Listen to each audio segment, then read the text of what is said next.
ಒಕ್ಕಲಿಗ ನಾಯಕರ ನಡುವೆ ಟಾಕ್ವಾರ್ 6ನೇ ವಯಸ್ಸಿಗೆ ಬಂದು ಓದಿದ್ದು ಬೆಂಗಳೂರಲ್ಲೇ ಎಂದ ಡಿಕೆಶಿ. ನನ್ನ ಹುಟ್ಟು ಹೆಸರೇ ಕೆಂಪೇಗೌಡ ಅಂತ ಅಶ್ವಥ್ ನಾರಾಯಣ ಟಾಕ್. ಹಾಸನದಲ್ಲಿಂದು ಕೆಂಪೇಗೌಡ ಜಯಂತಿ. ಜೆಡಿಎಸ್ ಭದ್ರಕೋಟೆಯಲ್ಲಿ ಸರ್ಕಾರದಿಂದ ಕಾರ್ಯಕ್ರಮ. ದಳಪತಿಗಳಿಗೆ ಟಕ್ಕರ್ ನೀಡಲಿಕ್ಕೆ ಕಾಂಗ್ರೆಸ್ ಜೋಡೆತ್ತಿನ ರಣತಂತ್ರ. ಬಿಟ್ಕಾಯಿನ್ ಪ್ರಕರಣಕ್ಕೆ ಮರುಜೀವ. ಮರು ತನಿಖೆಗೆ ಬೆಂಗಳೂರು ಕಮಿಷನರ್ ಪತ್ರ. ಆಕ್ಸಿಜನ್ ದುರಂತ ಪ್ರಕರಣದ ತನಿಖೆಗೂ ಸಿದ್ಧತೆ ಎಂದರು ದಿನೇಶ್ ಗುಂಡೂರಾವ್.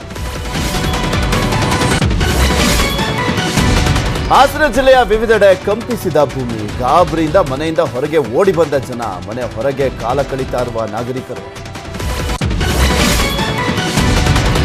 ವಂದೇ ಭಾರತ್ ಎಕ್ಸ್ಪ್ರೆಸ್ಗೆ ಮೋದಿ ವರ್ಚುವಲ್ ಚಾಲನೆ. ಧಾರವಾಡ ರೈಲ್ವೆ ನಿಲ್ದಾಣದಲ್ಲಿ ಸಾಂಕೇತಿಕ ಕಾರ್ಯಕ್ರಮ.